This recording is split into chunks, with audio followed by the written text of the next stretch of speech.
Assalamualaikum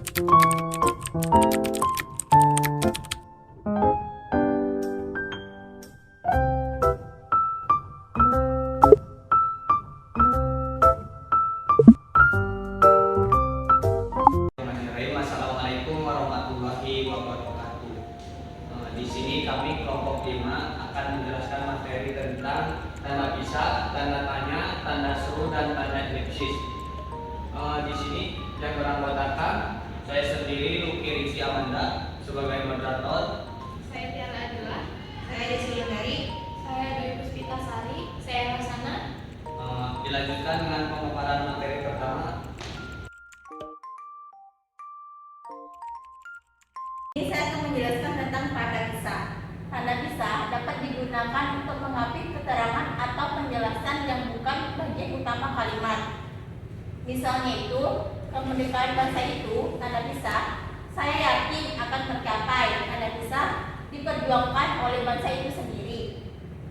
Yang kedua, tanda pisah dapat digunakan untuk mengapit keterangan atau penjelasan yang merupakan bagian utama kalimat dan dapat saling menggantikan dengan bagian yang dijelaskan.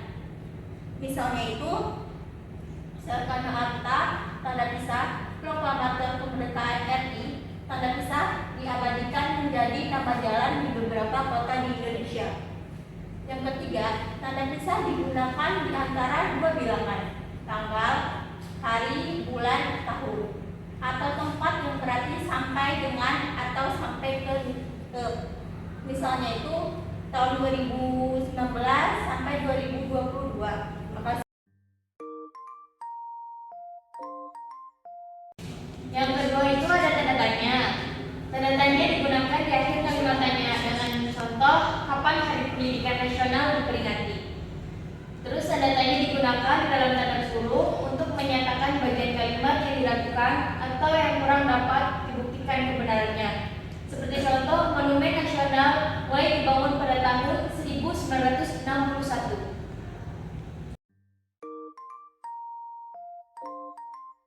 Ketiga, ada tanda seru. Tanda seru digunakan untuk mengakhiri ungkapan yang menggambarkan kekaguman, kesungguhan, emosi yang kuat, seruan, atau perintah. Misalnya, saya tidak melakukannya.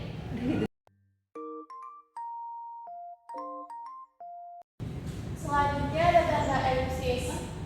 Penggunaan tanda elipsis yang pertama yaitu digunakan untuk menunjukkan bahwa dalam suatu kalimat atau kutipan ada bagian yang dihilangkan atau tidak disebutkan. Contohnya itu, penyebab kemerosotan, tanda elipsis akan diteliti lebih lanjut.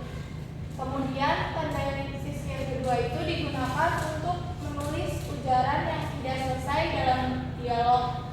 Contohnya itu biasanya itu ada dalam dialog itu misalnya jadi simpulannya tanda elipsis, oh sudah saatnya kita beristirahat. Kemudian yang ketiga itu tanda elipsis digunakan untuk menandakan jeda dalam tuturan yang dituliskan. Misalnya maju tanda elipsis jalan, seperti itu. Yang keempat, tanda elipsis diakhiri. Tanda elipsis di akhir kalimat diikuti dengan tanda baca akhir kalimat berupa tanda titik, tanda tanya, atau tanda seru. Misalnya, pergi dari sini jika kamu mau. Mungkin sekian pemaparan materi dari kelompok kami. Kurang lebihnya mohon maaf. Wabillahi taufiq wal hidayah. Wassalamualaikum warahmatullahi wabarakatuh.